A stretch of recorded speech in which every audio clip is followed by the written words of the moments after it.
Here's the guy who can't wait to talk about the Ball Smashers. I'm Rob Cesternino. Hello, everybody, and welcome back to Rob Has a Podcast OTT edition here on Friday, talking about the third week of the BBOTT. And here with me to talk about the BBOTT, two members of the Big Brother LFC. First, joining us once again, very excited to talk with him always, the Prince of Creole. Please welcome in Alex Tewell. Alex, how are you? What it do, boo? All cap. Yeah, that's right. Hold on. I am King Creole, baby. Yeah. Don't care. All cap. Yeah, do your thing, boo-boo. Do your thing, boo-boo. Yeah, ready to go. All right, and then also back with us is the man who has all the angles figured out, the leader of the resistance of Big Brother OTT, Taran Armstrong. Taran, how are you? I'm great, Rob. And it's appropriate that Justin didn't care, given his performance in the HOH competition. Good. He did not care. Hey, look, that is not his cup of tea. That one, you can't dance and move around during that sort of competition. So don't worry about that. Scott's your new HOH here, not Scott St. Pierre. As we go through everything on the BBOTT, the start of week number 3 here on Rob Has a Podcast. We're going to be taking your questions, hashtag RHAP. Looking forward to getting into everything as we kick off another BBOTT weekend as we get set for who is Scott going to put up on the block, who's America going to put up on the block, and as we are still mourning the loss of Monty from the Big Brother OTT house. Getting your questions in, hashtag RHAP. Also, got some news about the OTT live show that we have coming up on Tuesday, the 25th, and really an all-star cast, right, Alex Kidwell? Oh yeah, the stars are coming out, Rob. It's everything's really aligning in such a way as I would have never possibly foreseen. Yes, it's very exciting. We have a lot of people coming out. At this point, who knows who's going to show up on the night of the 25th at the Broadway Comedy Club. Tickets still on sale. robinswebsite.com/BBOTT live. A couple people had asked us, can you come to the show if you are under 21? And we got the answer to that. Yes, pumpkin, yes. You're allowed to come if you are younger than 21, but if you are younger than 16, you need to bring an adult, Taran. Well, that's important. Adults are important. So yeah. I don't think anybody that's younger than 16 should come in the first place to this show, because I have a feeling that these things tend to get out of hand. So I think that probably adult supervision certainly is recommended at these live shows. Yeah, just if you're really mature. Oh, go ahead.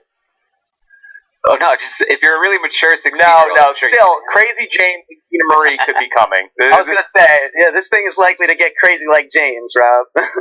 Yes, it could get too out of hand. So, good.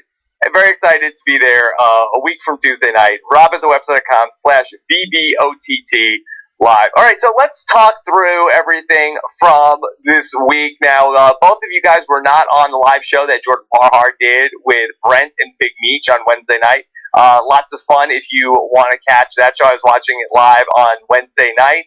So we should get some reactions from both of you guys as we headed into this vote, which could have gone either way, depending on the will of America. But as we suspected, America voted to send Monty out of the house. Taran, reactions to Monty being the second person voted out of OTT? I mean, it seemed pretty inevitable, but I feel like we gave it a good try. The vote was actually very close, and what was interesting to me was, how do you know? Well, given all the polls out there, some of the polls had exit polling. So yeah, basically, some of the polls had Danielle ahead, and some of them had Monty ahead, and those that had Monty ahead were still pretty close, within a pretty decent margin. So really, there was a big campaign to get Morgan on the block earlier in the week. And if Morgan had been up on the block, if she had been next to Danielle, I think Danielle might have gone home there. I think that Morgan has a lot more support than Monty does, and obviously doesn't have all of the controversy surrounding her. So could have gone the other way. So you're saying that an unlikable female person was able to win the vote because the person that she was up against had higher unlikables? Is that what we're saying in terms of the polling data? Oh, Oh, definitely. Yeah. I mean, Danielle at this point, I believe, is like near the bottom of the Joker's ranking. Okay. One of the most unpopular people to ever be up on the block in this situation, but because that somebody was more unlikable and more unpopular than that person was able to, she was able to come through. Yeah, right now she is below Monty in the Joker's rankings. Second to last, only above Cornbread. Has Cornbread ever come out of witness protection, Alex? I don't think I'm, I think that's above my clearance, Rob. I don't think I'm qualified. We don't know. We don't know. All right, so then let's turn into the next week of Big Brother. So we had this HOH competition where you had this barcode, and you had to see which was the longest plank in the barcode, and ultimately Scott is going to win. Alex, was this a fun competition to watch play out? No. not at all. And as Taryn talked about with Justin, the first HOH competition I've ever seen someone stop and take bathroom breaks and go and like get a snack during. Yeah, people were smoking cigarettes, right? You get to do whatever you want. Yeah, this is the most casual competition in Big Brother history, I would argue. Yeah, I didn't really even follow how exactly were you allowed to buzz in multiple times. It seemed like some people weren't even participating in the challenge. Alex said it seems like that you really had to be very much dialed in to follow this one. Yeah, I re-listened to the rules 6 times, and then I asked Twitter for clarification. How that went. The opposite of every previous Big Brother competition we've ever had, where they explain the rules, and then as the competition is going on, also the people in the diary room shout the rules at you again. Well, there was somebody on the an announcer that was shouting the rules every time they started a new round. Yes, so there was at least that. But yeah, if you're used to Big Brother proper, then you're certainly not. Yeah, proper. You're certainly not getting that here in the way of explanation and over-explanation. Okay, so Scott ends up being the HOH. Taryn, how huge was it for Scott to be HOH this week? That was pretty huge. If one of the other side of the house, one of the Misfits, had won that HOH, America would not be able to do anything about the fact that they would nominate 2 of the ball crushers, and one of them. One of them would be going home. There's nothing that could stop that because they'd have the numbers to do it. So it's an interesting thing that happened. Scott was definitely pulled it out when he needed to. Yes, absolutely. So good job. Good job by Scott. And so, as you mentioned, there's a new alliance in the Big Brother house, the aforementioned Ball Smashers. The 4 women of the Ball Smashers. Alex, the Ball Smashers is who? The Ball Smashers. You've got Whitney, you've got Shelby, you've got Alex, and you've got Morgan. Okay. Boy, I thought those sisters weren't going to work together. Yeah, well, it's funny how that works. You get in there and you're like, oh, these people are pretty intolerable, and at least me and this person go way back, and we have, like, mutual knowledge of each other's intolerability. Right. So Monty's Pythons is now over without Monty, and we have a new alliance. And now, is Scott with the Ball Smashers or not? He's not a Ball Smasher himself, but like Monty, he is attached to them. Yes. Well, one of the things I really do love about BBOTT is that Mr. Announcer voiceover guy is really just letting his hair down. This was from the Thursday night recap of what was going on in the house as Scott joined the Ball Smashers. Here comes Scott. Later, they were joined by their Virgin King. What? Why are we referring to Scott as the Virgin King of the Ball Smashers, Alex? All hail the Virgin King, here he comes, that's a thing. Yeah, I got nothing, Rob. Later, they were joined by their Virgin King. The Virgin King? Wow. Yeah, move over, all other Big Brother virgins. Hey, I mean, I'm sorry, Scott, but I feel like Jason is still the best Big Brother virgin. Yeah, well, no. Scott is the Virgin King. Now, is he the Virgin King of only the Ball Smashers, or is he the Virgin King of all virgins?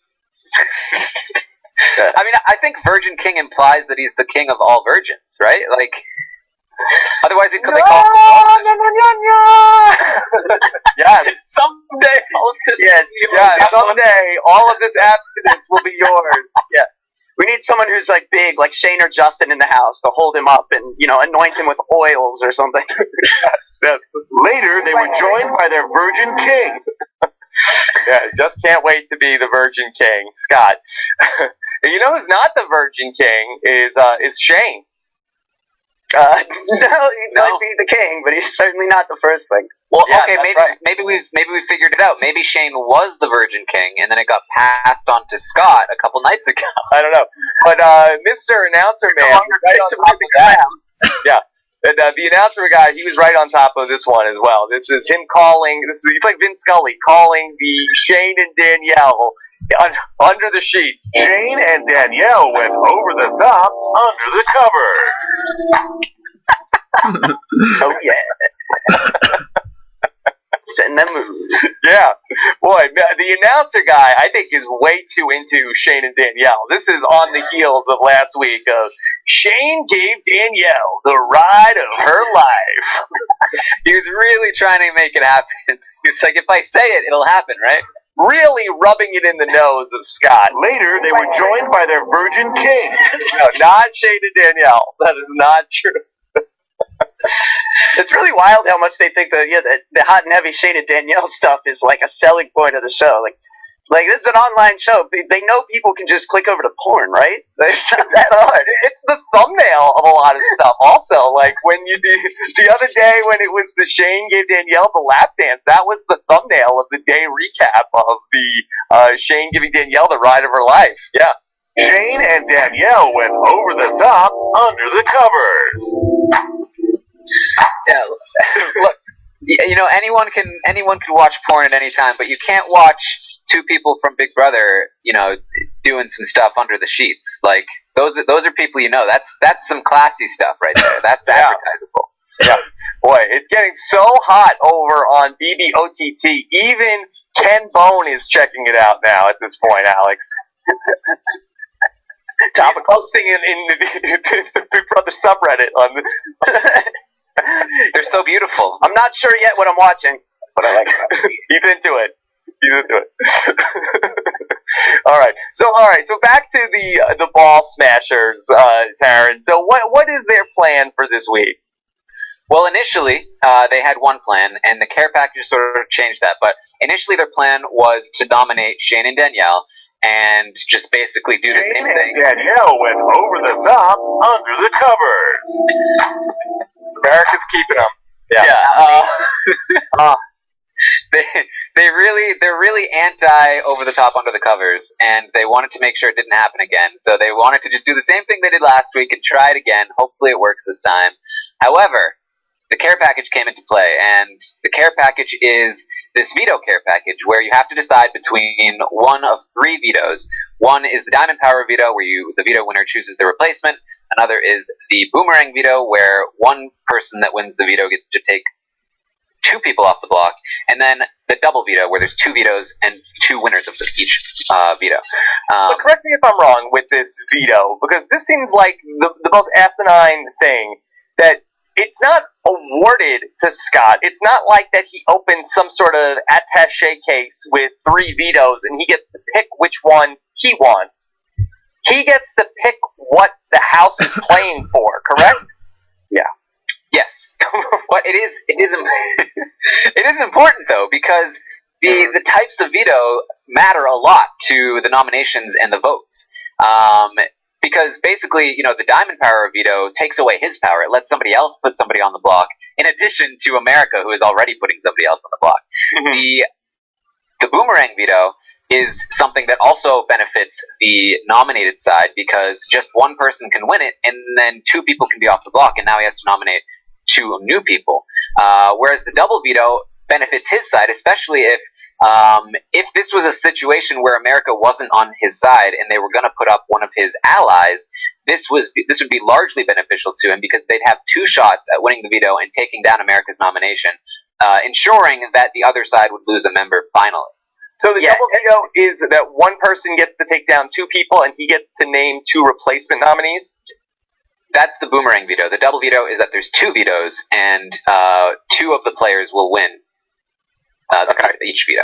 So first and second in the competition will each receive a normal veto in the double veto situation. And I think what's interesting here is that you've got the other side, I think, fundamentally missing why this is kind of important. Like Chrissy and Neely, immediate reaction was like, oh good, like this doesn't matter. This is more proof like America's on our side because this is something that doesn't matter one way or another because they don't see how it really helps Scott. But really what it does is, keeping it from that side is what makes it so huge. It's not really about the fact that Scott got it. It's about the fact that none of the Misfit side did. So, Taryn, where is TVK leaning with this decision? It took me a second. Later, they were joined by their Virgin King. But initially, again, he had an initial plan, which was, I want to do the Diamond Power veto. It won't put more blood on my hands. I won't have to nominate like 5 new people. However, has the Diamond Power of veto been fixed since Matt Hoffman broke it? Alex, do we know? People back together. I'd like to think they've revisited whatever mine they got those diamonds from and tried to, maybe cut out a sturdier batch this time. Okay, get out the craggle, not the crackle. Yeah. Okay. Sorry, Taryn. After thinking about it, he realized if I choose the Diamond Power veto and one of the Misfits win it, then they can put up Alex and Alex might go home, and I would be devastated if Alex was going home on my HOH. He said that about 15 times. So instead, he went with the much smarter move, which is I'm going to do the double veto, and that's when he also changed his nomination plans.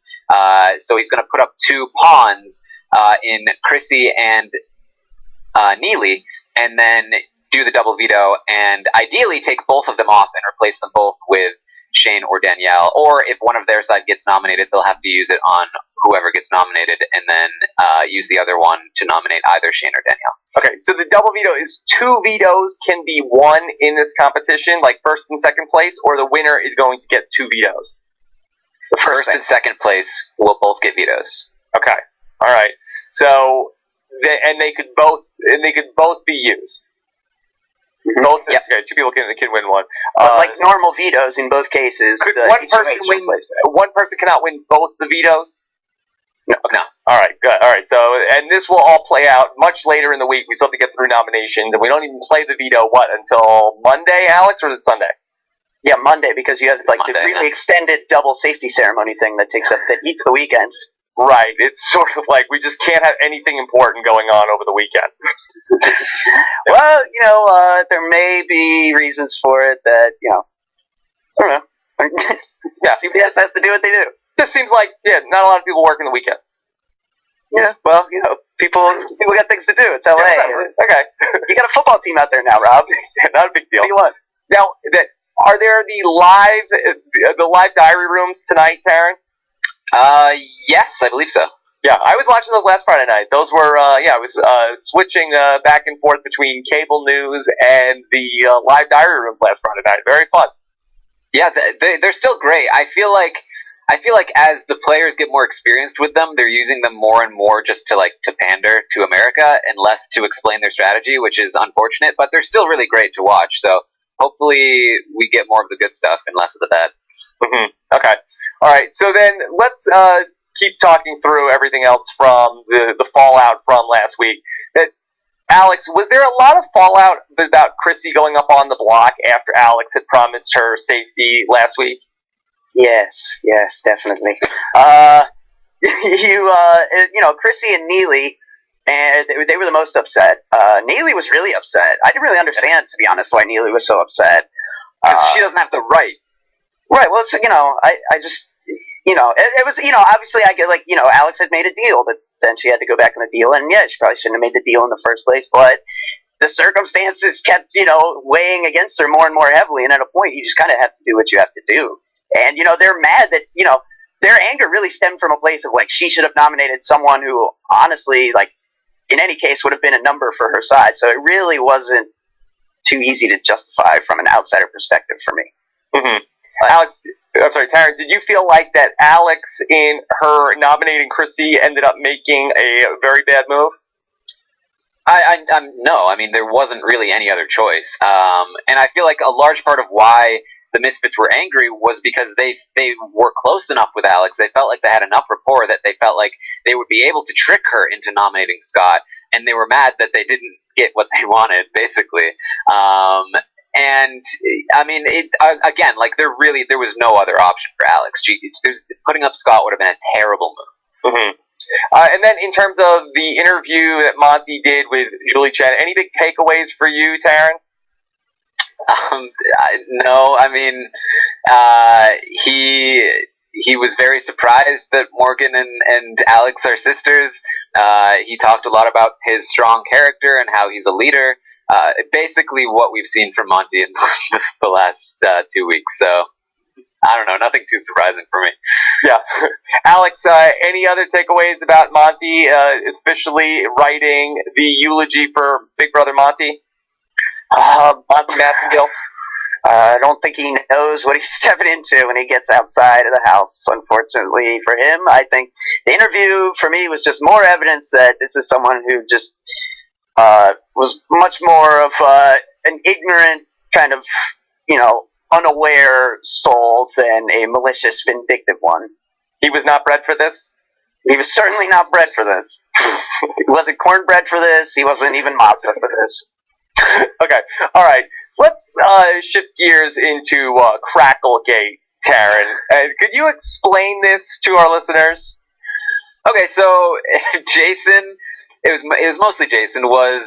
He's been annoyed at Shelby, and Shelby really likes the Crackles. And I think there's stuff happening right now with the Crackles. Actually, it was good timing. But why do they have so many Crackle candy bars? Which, in my opinion, is the poor man's Nestle's Crunch.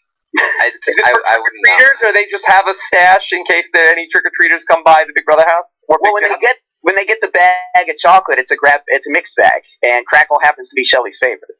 So okay. they isolate out the Crackle. Are they regular size Crackle? They even make a regular size Crackle, or are they fun size? No, regular size. Regular size Crackle bars. Yeah, and you're right. No, I haven't seen those very often. Maybe I always thought if you're going to see that, you had to go to one of those really deluxe sheets somewhere that's huge with the big marking. Am I the only person that's never heard of a Crackle before this? I like Crackle. Yeah. Are you a Crackle virgin, Taryn? Well, yeah. I mean, I don't like. We're joined by their Virgin King. Oh, Crackle, even the king. So, all right. So we have a big bag of Crackles that is just for Shelby. Is it a trash bag of Crackles, Taryn? No, but Jason should have done that round. Okay, bagging them up, bag them and tag them. Yeah, but basically, Jason he picked out the Crackles. He took them and he heard them. He hid them. Well, you hear them when you eat them. That's why they call it Crackle. Okay, so he hid them, and when Shelby found out, she was not happy, but Shelby and Morgan recently found the Crackles and recovered them, and so they got the Crackles back, and apparently just now on the feeds, Jason has finally figured out that they refound the Crackles and they took them back. The battle rages on. Yeah. Now, Alex, this is a fine line between pranks and war in the Big Brother house. Is there any way for Jason to spin this as sort of like a James, Bazinga prank move? Not really, but luckily this is Big Brother over the top and he doesn't have to. He can just be like, "'Cause screw you, hooker," and that's fine. What's the worst that's gonna happen? Yeah. I mean, is it just like, ha ha ha, hey, where are my candy bars, or are people getting legitimately mad about this, Alex? Well, here's the thing. When they were hidden, it was talked about and laughed about, ha ha ha ha, isn't this great? She's going to be so pissed. And then kind of when it was found, it was like, really? Oh, there they are. It wasn't as big of a deal as I think they might have hoped it was. Mm-hmm. Okay. That makes sense. All right, Taryn, so do you think that there will be a lot of fallout from Cracklegate now that they are missing again? Well, I don't know. I feel like what's your move here? If you're Jason, you found that they've found them and taken them back. Like what do you just search for them and try to steal them back again? I guess that's the only move. You could eat the Crackle. Oh, there you go. That's I don't know why you don't just destroy the evidence, right? What Crackle? What are you talking about? I have not seen Crackle in this house this entire time. All right, so we'll see. Is this product placement by Crackle to try to get some more Crackle sauce for the Halloween season there? They paid Jason off. That's why he had to invent this whole feud with Shelby just so he could steal the Crackles and get his Crackle money. They should be paying somebody. Because he already works in the grocery store. He already has the connections to the chocolate distributor. Big Crackle man. Inside job. Okay. Yeah, big Nestle getting their sticky fingers involved in this season as well as so many things. Yeah, that's right. All right, so then we have America's nomination coming up. Now, you guys were going back and forth on Twitter talking about who America ought to nominate this week, and you guys are currently in disagreement. So, Taryn, why don't you make the case that who will your meme maker be encouraging people to vote for this week? Well, Alex and I aren't in disagreement. It's the people that don't like math that are in disagreement with us. But Alex and I both will be endorsing Danielle, and so will my meme maker. We'll get him on the case as soon as possible. If you want to get one of the showmans out, putting Danielle on the block is makes for the best odds to get one of them out, even though it means she's playing in the veto because. Well, for various reasons, but because the odds of her or Shane getting picked in the veto and then winning it, as well as a Plastics member winning it and taking Shelby off the block, meaning Shane and Danielle will be safe, are greater than the odds of Shane getting picked and winning it and taking Danielle off the block. Okay, so since you two are both in agreement, Alex, let me play devil's advocate. If you're anti-showmance, why is it Danielle that has to go home and not Shane? I don't know necessarily that it is. I think Danielle has caught a lot of extra heat last week and going into this week because more so than Shane, she's someone that has been, I think, letting the fact that all the votes have gone their way get to her head a little bit, and she feels a little bit emboldened by the backing of America through the votes, and it's a powerful element in this game. They don't have much that's influencing them, and so when a vote goes their way and then another vote goes their way, it's hard not to think like America's got my back. Like this is great. I'm on a roll. And unfortunately, I think it has led her to say some things in the recent days or in the last week or two that really have rubbed some people the wrong way as far as knowing that America has her back. Yeah. Taryn, isn't the definition of insanity to keep doing the same thing and expecting different results, to put all your eggs in the Danielle basket again? Maybe. But as I mentioned, her popularity has tanked. It's been waning. Yeah, I wouldn't even say waning. I'd say tanked in recent weeks. Due to what, though? I think due largely to the fact that she's played up this idea. Are we promiscuous behavior shaming or shaning? Oh well, that's definitely going on. With Over the Top, Under the Covers. But again, you make it a major storyline of the season, you're gonna get reactions one way or another. I mean, why are we taking it out on Danielle and not Shane?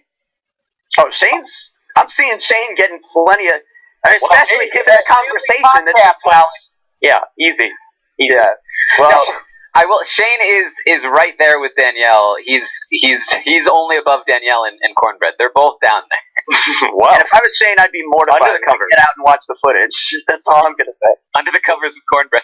Yeah. Now hold on. Now remember pregame though? Wasn't Danielle being like, "Oh, the person I hate the most is Zakia. She is terrible. I could never go into this house and get into a showmance. My grandmother is watching this. I am not going to be hooking up with anybody." Well, to be fair, I follow Alex Kidwell on Twitter, and then he's posting gifs of God knows what. Something Ed Bone is looking at on Reddit. To be fair, I quoted another tweet, so you really had to click in a couple times to see that. Oh, I was I gave people I put a buffer in place, Yes. Okay. And to be fair to Danielle, I don't think she's like Zakia. I think Zakia is probably a better player. So there's at least that going. Oh, shots fired, Taryn. Oh, Zakia doesn't go out of her way to make herself a target in the first couple of weeks. How about this? Another typical live feed hater. Why don't you leave Queen Z out of this? Okay? not even on this season. Yeah, not even on this season. Oh, I didn't watch your season. Don't worry about it. Yeah, don't worry about it, Taryn. Okay. Just trying to help her out. All right. So what will be the case that the meme maker will present? Well, basically, what we've seen so far is 2 weeks in a row of one side getting HOH and then a number from their side going home. And if we continue to see this, it is going to be a pagonging. We are just going to see it continue to happen over and over. And what the argument was last week was, oh no, that's not going to happen. America's going to turn. They're going to stop this from happening. Well, here's your chance. This is the time now. Like this is the last opportunity. Like this is where you said this is where America's going to turn. So here we go. Let's go. Danielle on the block and make sure that one from that side goes home. Okay.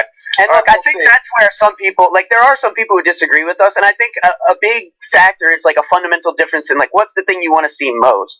I think me and Taryn are really worried about the pagonging, and certainly for me, I think the most important thing, even more than making sure one member of the Showmance goes this week, is making sure someone from that side of the house goes so it continues to be an actual battle here. I think, some people are just above and beyond, Shayna and Danielle at all costs, but they're missing that, in that instance, the worst case scenario is that Shayna and Danielle don't get nominated.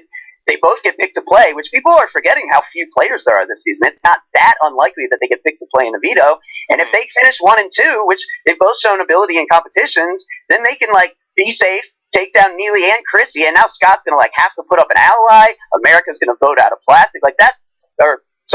A ball smasher. That's the worst case scenario to me. Smashers.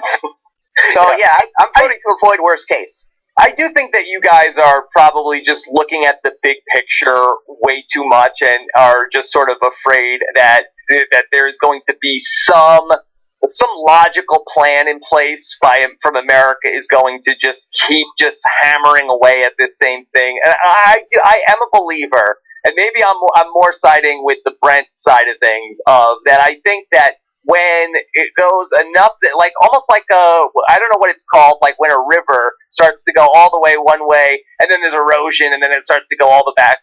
Alex, what's that called? You're a scientist. Come on, man. Well, I don't understand that argument. I'm representing that swing back, and you're saying that that's wrong. I think it'll happen naturally. I don't think that what are we doing campaigning? I don't think we need to inorganically say oh no, we need to think ahead and we need to pick one off of that side to make it easier. I think that eventually people will be underdogs. People will root for the underdogs, and then I think that the voting will swing back on its own. So I don't think you need to sweat it as much. I'm not sweating it. I'm campaigning. It's fun. Alex, is Taryn sweating it? No. And to be fair, Taryn did outline the math for me before the show. And even if you're someone that adamantly just wants a member of the Showmance to go home, still, it's the math is close. It's very improbable, but it's still slightly better odds for Danny to be up. Okay. Yeah. I'm not. And I want to be clear. I'm not sweating anything. This is a natural. It's already a natural thing. We've seen that the other side of the house has gone down. The Showmance has gone down in popularity, and I think without me campaigning, Danielle will still probably go up on the block, or at least she will be somebody that people want to vote for to evict. I'm just campaigning to have fun with it. I'm not trying to say this season sucks or it will suck. And seriously, because I have a bone to pick with Brent about this, because he's trying to tell people that they have no right to not enjoy something. And if you're not enjoying what you're seeing, that's fine. And you have every right to not enjoy what you're seeing. And I don't think that means you should give up on the season. I think that we will be able to enjoy the season as it goes on. And I think this week will be a part of why, because we'll get to see the power shift. And I think that'll be fun to watch. Okay. Let your voice be heard. Power to the people. Okay, put it all in the meme. All right, so Scott St. Pierre has something up here on the screen. Let's take a look at what he wants to show us. Okay, so this is a meme from Stacked.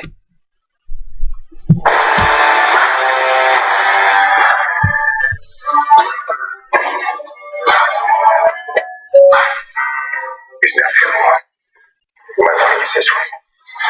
Jack Reacher. Rated PG-13. Acton FL. Biscuit, tell us if you approve this or not. So, all right, the care package is a 3-part plan of the care package. Send it to Scott. Mission accomplished. Part 2 of this plan is have-nots need to be Shelby, Alex, and then Danielle. Okay? Are you on board with that? Biscuit? You don't care? I don't care about Shelby. All right. I did vote for have-nots this week, which is like, all right. I never vote on anything, but that was not how I voted. And then Stackton FL says, no, the America's nominee should be Shelby. Because... Yeah, this is the person that won't listen to my message. Okay, so Biscuit says, no way. No, it's not going to work on this. This is a very complicated... This isn't a meme. This is a novel. I mean, to be fair, it is close. This is like a whole pamphlet of why... This is like a timeshare, not necessarily of, like, I'm going to really think this over. Like, I need to go home. I need to go talk to my wife about this. I really... you're making a lot of compelling arguments, but I just need to... can I sleep on it, on this vote? It's too much information stacked. Darren, keep your memes shorter than this. Oh, they are. Did you see my Scott for care package meme? No, somebody needs to send it to me. I need to be copied on these memes. So I know. Okay, so let's see. Scott, could you bring that up when you get a chance? So I could see the meme that Taryn. And then so this is a meme that you worked on with your meme maker. Yes, I described the whole concept to him, and he created the meme. So what do? Do you talk on the phone, or you just email? What email? How does it work? It was just email. And is there any pushback? Is there any sort of, like, does the meme maker say to you, like, I can't do this, Karen, you're asking too much? No, the meme maker obeys my every word. Okay. Hey, and so far so good. Scott did indeed get your care package, so you wanted Scott for one. Why did you want Scott to get the care package? Because it was important for him to have it, so that he could prevent the veto from being something like a Diamond Power veto, which would put one of his allies on the block. Alex, does Taryn consult with you on who should get the power of the meme, or is he just acting independently without your counsel? Yeah, it's Taryn's meme maker, so nobody even bothered to, consult. But he doesn't text you, like, what do you think? I knew Alex's opinion. You already know what Alex wants to do. I do feel like Taryn's like downloading my personality and getting better at podcasting every month. It's bothering me. It's worrisome. Okay. All right. So this is the Taryn meme that went out earlier today. It's time to stop the pagonging. Give Scott the veto. And you're the hashtag Scott for ACP. Yep. Short, sweet, to the point. Couple nice little graphics in there. He's got a Survivor buff on. Right. Yeah, trying to maybe even convince some people who don't care about this thing to maybe get involved for whatever reason. You never know. Let me see how many people retweeted out the guys. So not a lot of mileage yet on the meme, but how early in the process did you get that going? Yeah, I was like halfway through the voting and after it had already started. Okay, so you don't have a meme up yet for Danielle for the third nominee. Not yet. I haven't come up with the concept yet. This is the art, Rob. You gotta get the art of the meme. Because I don't want to just make it like text. Like again, like I want to have fun with it. I don't have any actual vested interest in much of the season at all. So I just want to like make funny jokes. Well, I know some people are hoping we do something involving puppies, but I don't know that we should go that route. Why? What about puppies? Might be dirty pool. You haven't heard this story, Rob? Oh no. I read something that she had a dog that committed suicide. Yes. Supposedly? Supposedly. Well, basically, it wouldn't eat, and people are upset because she didn't take it to the vet, knowing that it didn't eat. Yeah. I do get both sides of the argument. Like, she's saying, like, I couldn't afford the vet, but it's like, but you didn't. Did you even go to, like, find out cost? And it's like, you did buy the dog, you didn't, like, find the dog, so... it's dicey. I get why she's dropping. I'm saying don't go. Look, when they go low, we go high with these memes, Taryn. You don't need to get into that. I would not even go anywhere near that. Yeah, not touching that one with we don't need that. We don't need to go Corey's goat on this one. Yeah, not touching that one with your exit poll. Yeah. Again, I'm into having fun with it, and I'm not into dragging anyone. I don't want any like negative campaigns. Like, I don't want to campaign against. Right. We don't need the personal attacks. Just keep it. Let's keep it above the covers. Shane and Danielle went over the top under the covers. I wish I had that as my ringtone. That'd be great. All right, let's get into some of the questions here about where we stand right now on the BBOTT. If you're ready, Scott, let's go ahead and fire it up. Jennifer, okay, scenario: Chrissy and Neely are up. America puts up Danny. POV picks are Shane and Justin, and Shane wins POV. What happens then if Justin and Shane both win the POV? Okay, so if there's two people. I guess does one not use the veto, Taryn? Wait, what? Like, what's the question? Like, I guess because Justin and Shane would both want to take Danny down off the block. Is that, or is it because they have three people they want to take off the block? I guess presumably, but two vetoes get one. Well, if Shane was playing in the veto and won it, he would take. If Danielle was on the block, he would take Danielle off, and Justin would probably leave it the same. Yeah. He might take Neely down, but then Jason goes up, and Jason probably goes home if he's out. It's a very specific hypothetical. We don't need to go too very far down there. And we'll worry about that on Sunday night if it happens on the happy hour. Okay? Yeah. All right. Yeah. All right. Let's talk to Kyle, who says, if Danielle goes up as America's Knob, would it be best for Scott to choose the boomerang veto? Alex, your thought on this? I still think the double veto is the better play because they could, if Shane won the boomerang veto, he can do a lot of damage. He can take down Danielle, he's safe, and he can take down, say, Chrissy, and then, Scott is left with not many options. I mean, I guess he puts up Jason and Justin, but then, Scott wants to work with Justin. It does a lot of damage there. So I still think the double veto is always going to be the safer play because it does the least to disrupt what is already his HOH. Yeah, with the boomerang veto, Danielle could win it and then actually be able to save both herself and Shane, as opposed to the double veto where she can only save herself and Shane will be vulnerable. And if Danielle wins one of the double vetoes and Shane doesn't win the other one, then Shane will be going home instead of her. Right, yeah, because that boomerang veto, she's like, I'll save myself, and then if he puts up Shane, then she saves Shane again, right? And that, I assume that would be how it works. Well, Danielle wouldn't be replaced, so she would save herself and then just use the other half. And when does that decision get locked in?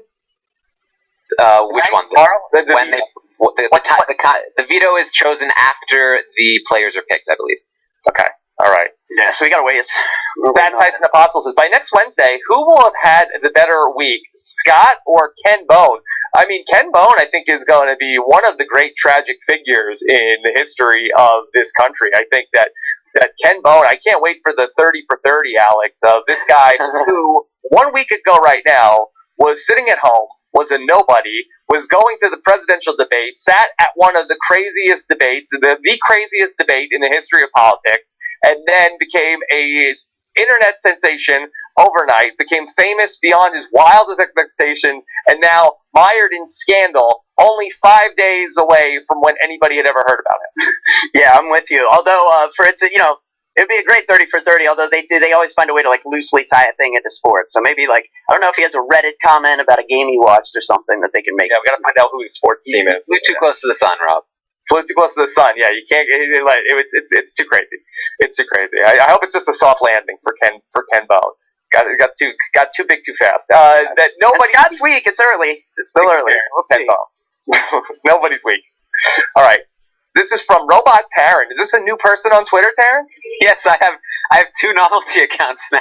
Wow, Robot Taryn. Now, isn't this a little bit what is this?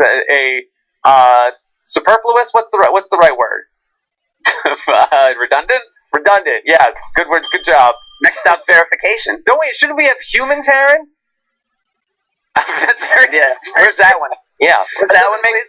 That doesn't make for good Photoshop. Yeah, Robot Taryn says, is human Taryn even capable of objectivity anymore since it's clear that he favors the ball crushers? Or those ball smashers? Ball smashers. Ball smashers. Do you favor the ball smashers? Okay, here's what I'll let everyone in on this. You're free to believe whatever you want. I am not on anyone's team. I'm not actually in love with Alex. I am anti-voting. And so I am always going to campaign to counteract whatever influence America has put into the game. So that's why I am counteracting the disadvantages that the plastics or the ball smashers have received. If they start to receive too much help from America, I'm going to campaign against them. That's just how it's going to go. So, yeah, I'm with you, but I'm with you, but it's adorable that you think people will believe that for sure. oh well, of course they won't. You had a line this summer. They'll say I'm in love with Jason after. You said during, I think it was during one of the happy hours this summer, you said that I always root for the best player in any season. That's why I root for Derek. That's why I root for Dan. I root for the person who is the best player in any given season, and that's why I want them to win. Yeah. So, right. Yeah. Right. You can go back and check the tape. Those receipts. No, I like it. No. What I'm saying is that I don't care about them on a personal level. I have no vested interest. This isn't the game of Big Brother. This is the game of I'm trying to give them a game in which they can play, and so that I can see an actual game being played to the most that it can be played in this kind of season. Yeah, Terrence just looks at these people as like a sequence of ones and zeros. He's just trying to find the best sequence available. Right. Yeah. But if the outcome that you want to have happens, doesn't that make you the winner of this season? Well, you're outing me. Yeah. Well, I mean, isn't America always going to be the winner this season? Well, I don't know. I mean, not everyone's going to feel like a winner, but some people will. Yeah, I honestly, I think I lose no matter what because I'm always going to be trying to counter what America's doing. Yeah. So. Yep, that's the problem. But I'm gonna have fun doing it. Shut up. So. You're trying to flex your muscle this whole season. We don't want to hear it. Okay. All right. I'm just trying to have fun, Rob. I don't know why you keep making fun of me. I'm not making fun. I'm having fun talking about this. This is great. Okay. Edmo says was giving. Go ahead. You're on the side of the people that are making fun of me and trying to discredit my analysis. So. Look, I don't care so much what happens on the season. I'm just trying to have fun podcasts. That's where I win. I ultimately don't care how the season plays out. I care about if we have fun talking about it. Well, I always have fun talking about it. Objective. All right, Edmo says, was giving the care package to Scott good to boost the LNC ego? All right, so was that important to boost the late night crew ego, Alex? It definitely helps, and it is funny to see the two different sides react differently psychologically. You've got justification on both sides. Like Scott and Alex, oh thank God! Like I guess we finally maybe we're finally starting to get some support out there. Maybe we're not totally doomed in this game. Like thank God. And then on the other side, they're like, this doesn't prove anything. If anything, this is proof America likes us because they've given him nothing. This is worthless. Like Chrissy is still. America is my ride or die. It's so crazy. Yeah. She's in an alliance with America, just her and all of us. America. Okay. Bless her soul. Let's go to Chris Erickson. How should the pro ball smasher votes vote given the double veto ACP? All right. Well, the America's care package is this the next one, or are we talking about the care package that Scott already got? Are they saying who should they nominate? I'm not sure. Let me read the question again. How should the pro ball smasher voters vote given the double veto? I guess for the nomination. Well, Marin is pro ball smasher, so he's saying vote Danielle. If you're pro ball smashers, you should be voting, or you should be voting Danielle. Or if you are anti showmance, you should be voting Danielle. If you are pro showmance or pro misfits or whatever, then you should not vote Danielle. All right, so Alex, who is the opposition to what Taryn is trying to put forth? What are they doing? Who are they voting for? Well, you showed that meme earlier. A lot of people are saying Shelby, and it's really for Shelby. It's really for a lot of the same reasons. I don't think anyone is really trying to protect the showmance in the public right now. I just think it comes down to just the fundamental disagreement of what is the better odds in terms of you don't want to put the showmance up because then there's a chance one saves the other. versus if you don't put even one of them up, there's a chance now with 2 vetoes that they could both win and take each other off. Ultimately, both are under 10% likelihoods in terms of what Terrence told me, but that's probably math that he should get into if anyone's going to get into it. It's hovering so around drastically 10%. underqualified. Yeah. Yeah. All right. We'll save that for the 538 OTT to get into in that scenario. So I didn't read the whole pamphlet from Stacked in FL, but hasn't Shelby had a bad enough week with Cracklegate? Does she deserve to go up on the block, Alex? I'm not the right person to ask because I like Shelby more than most people. Most people really don't like her. Is it just because Jason doesn't like her? Is that why people want to put her on the block?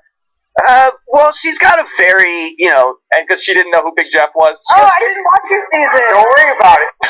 well, that's an example of, I think, part of, like, she has no filter. She says whatever she thinks. And for me, as someone who watches so much feeds, that's fun. I like the spontaneousness and the unpredictability of what might come out of Shelby's mouth, but if you're somebody that's bothered by some of the things that she says without thinking about it, then I can understand why she's beginning to rub people the wrong way, too. Okay. Taryn, are there any third-party candidates trying to get America to vote a different way than either Danielle or Shelby? Not as far as I'm aware. It seems... I've seen a couple Morgans out there for people that Morgan. really are anti, I've seen people saying, like, the showmans, the sisters are the, best showmans in the house. You need to put Morgan on the block and stuff like that. But I do not condone this behavior. Well, it's funny because I feel like the people who are nominating Shelby are trying to do it to get the showmans out, but I feel like Morgan would actually be a better, again, using flawed logic still, and flawed math, it would, at least Morgan would have a better shot at winning power of veto than Shelby would, so it just doesn't make sense all around. Alex, has Brent weighed in with who he is endorsing to go up on the block this week? Not that I have seen. Looking at his Twitter, he was very heavily in the care package crusade. Give Scott the care package, and his logic was save the good care packages for people we care about. Right? Isn't it funny how sometimes like people will coincide at the same result for entirely different reasons?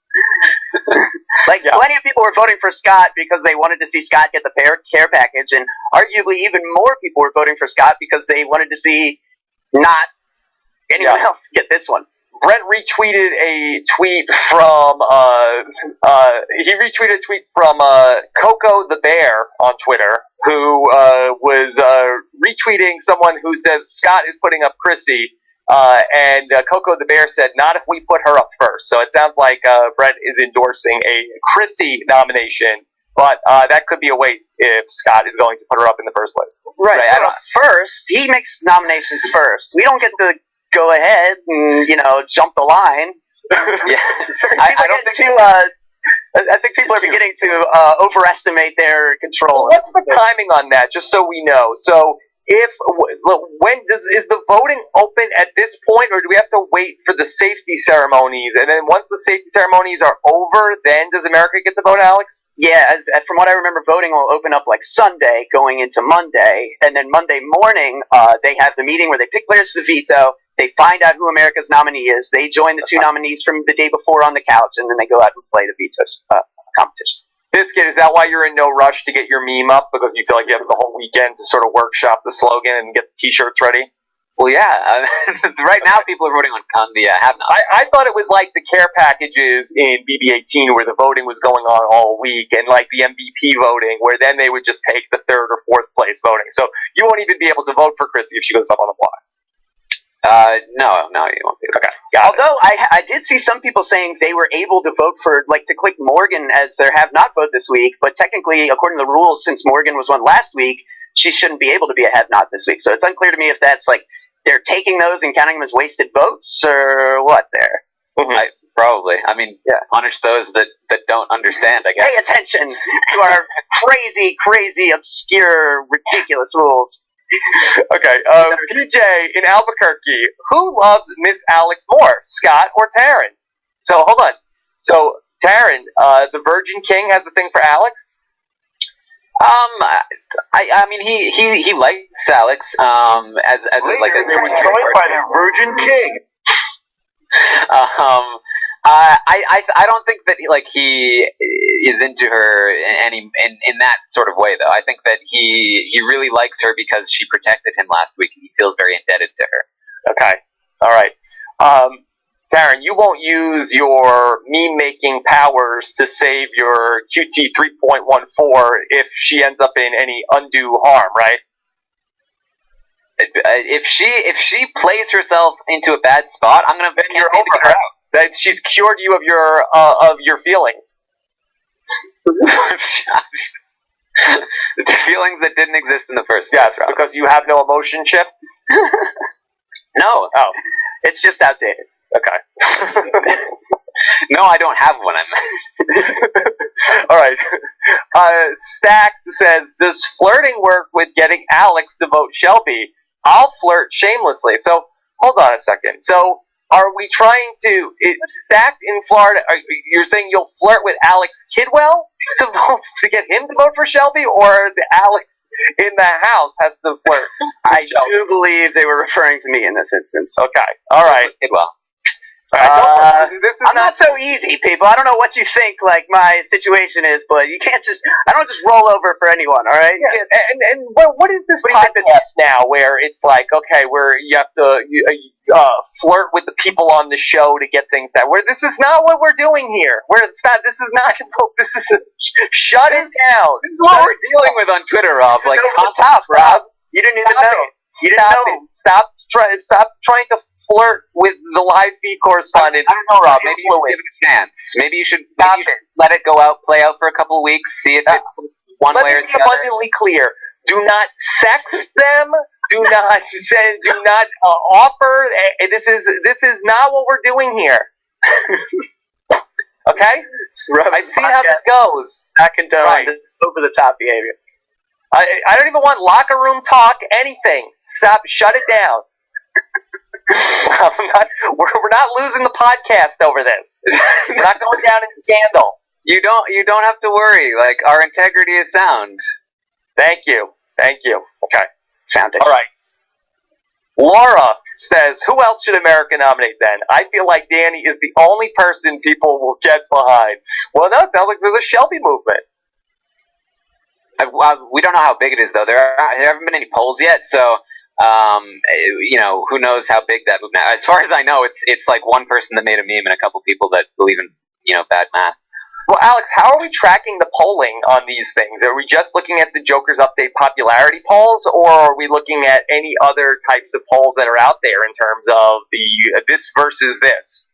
Oh, yeah. I mean, I know I've seen, I think all three of us are trying to check various places because, yeah, Jokers, I mean, you know that at Jokers, in different places, you get different kind of groupthink mentalities based on where people frequent, right? So most opinions at Jokers tend to become somewhat uniform, and then if you go to Big Brother Reddit, a lot of times people feel the same way, but it's a different way than the people on Jokers, and also with like some of these like other online forums. So I like to kind of get a sense of where they're all at, even though some are obviously much more popular and get much more traffic than others. Okay. Yeah. I've been putting up polls on my Twitter, and those have been pretty accurate so far. I also check Jokers. They in their polls section they put up polls where it's specific to that particular vote. So they'll be like, who are you voting to nominate? And those get upwards of like 10 to 15,000 votes. So those have been very predictive so far. There's also Big Brother Network, BB Daily, other polls. But yeah, Joker seems to be the most predictive so far, based on what I've seen. And then mine have been 100% accurate so far too. But yeah.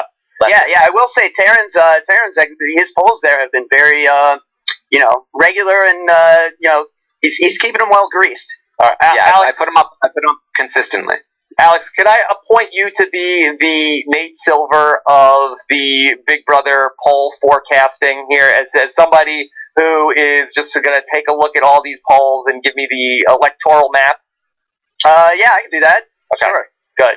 All right. Finally, okay, we got to get. Now we'll have somebody that Taryn has his meme maker. You will be in charge of the electoral map going forward. Yeah, what's that thing Wolf Blitzer has? I don't know. No, it's not that. Brenda says that Jason and Justin are okay with the showmans breaking up. Which one would Jason and Justin want to leave? Do they have a preference, Taryn? I think they would prefer Shane to leave. If not mistaken. Why? He's not doing anything for him. What's it? Justin, it seemed like he had a thing for Danielle on night one. Is he over that, Alex? Well, I mean, it's Justin's a very casual, free-spirited guy, so I think it's the kind of thing where, yeah, okay. So if Shane will be gone, and Danielle's hanging out, and I'm hanging out, it do what it do, boo. I mean, it is what, like, thing popping off, and that's what's gonna happen. Yeah. Have we seen a more reserved Justin since the bathroom incident last week? Because, again, that was in the long-form version of the show, and he just, he got naked, he got in the shower, talked about scrubbing, about washing, and it certainly was not received well by Morgan and by Monty. That Alex, has he toned down things anymore in the house, or he just really he does not care? I don't care. Well, I think it just comes down to Monty's presence was just something that was really grating on. Like he has talked about since Monty's been gone that like I just couldn't be around him. Like he was just someone that his presence just really brought out the worst in me, and those girls always wanted to be around him. So I, by extension, didn't want to be around them. He's done the most, really, of anyone from either side in terms of right now, like, just, talking to everyone, being social, being the guy that's, like, cooking food for everyone, just being naturally charismatic. And that actually had, there was a little bit of, just conversation last night where people are, like, on the Misfit side are, like, pretending to joke but not really joking about, like, Justin playing both sides now, the way they kind of got on Scott for previously and have gotten on Shelby for and other people. And so then there was a conversation between Justin and Scott where he's like, yo, man, you got me, I got you. Like, I what they're saying, like, that, I get what they were doing to you now. Like, it's cool. And, like, we can move forward. So there may be, like, some beginnings of threads between, like, two sides. But again, like, nothing he's obligated to, nothing anyone's going to be, like, forced to stick to. Okay. Couple more questions here. This is from Kelly Lynch. Where are Scott's hands in the photo behind Rob?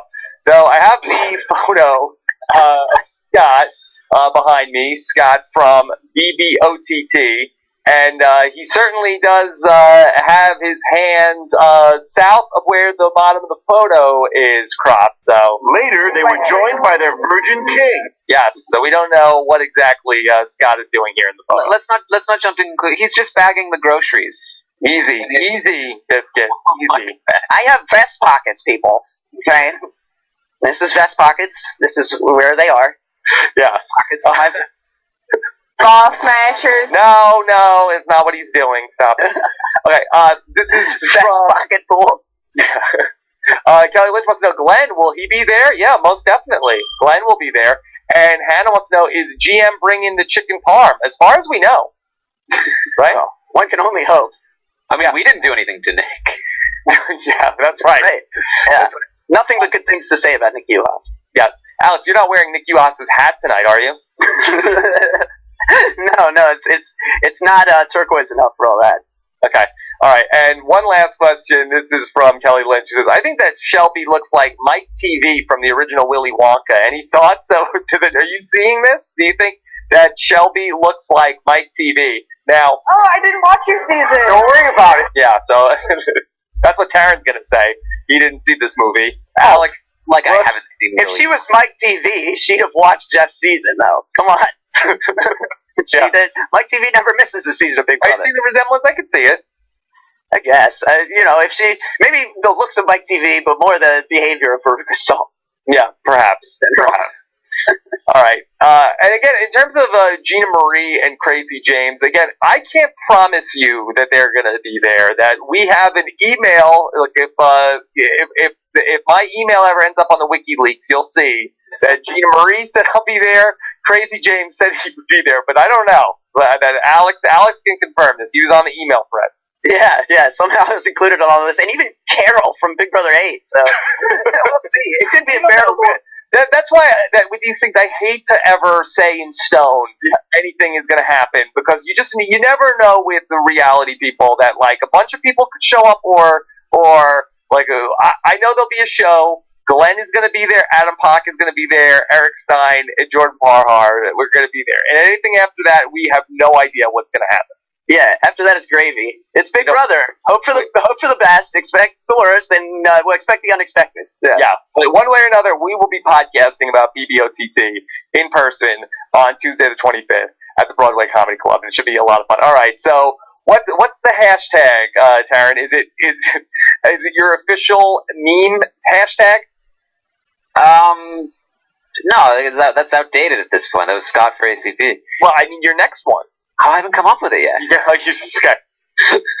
Unless it's just like nominate. All right, then let me switch over to Nate Kidwell. What do you want to do, Nate? Man, there's so many options. Okay, and you don't want to go with Later, they were joined by their virgin king. We could go. What did you say? TVK or what you call it? That's pretty great. yeah, The Return of the King. Good for him. All right, well, this was very fun.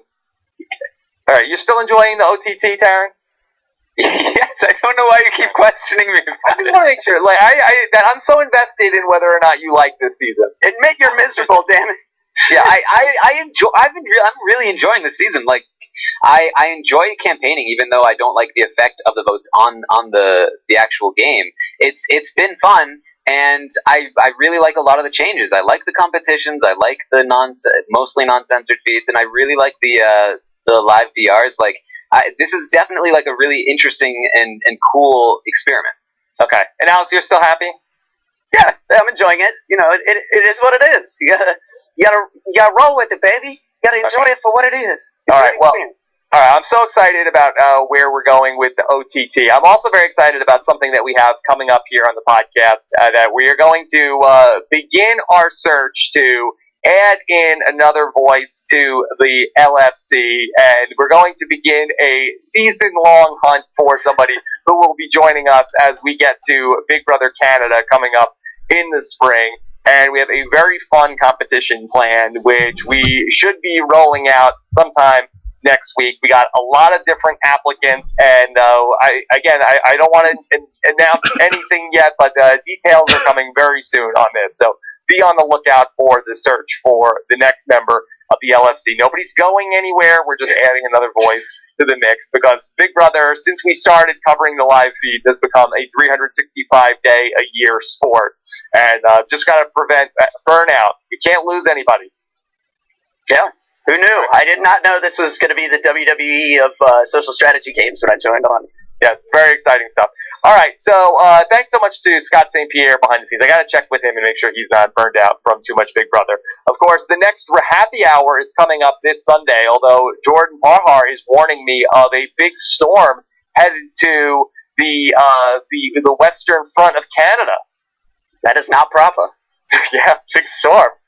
So we will see, hopefully, no interruptions there with Happy Hour this week, and then we'll be back again on Tuesday to talk about OTT coming up here on RHAP Propa. So looking forward to seeing how it all plays out over the weekend. Lots of fun Survivor podcasts as well. Randy Bailey on the recap, Miles Nye, fun voicemail show here in the studio as well, plus exit interviews and much more.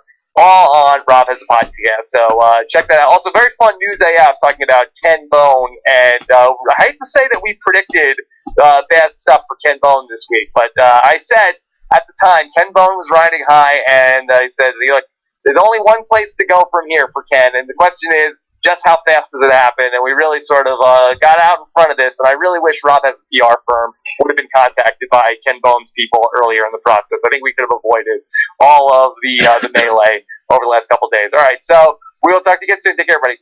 Bye.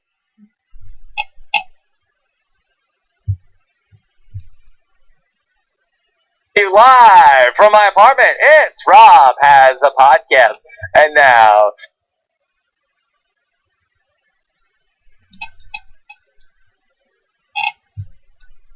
live from my apartment.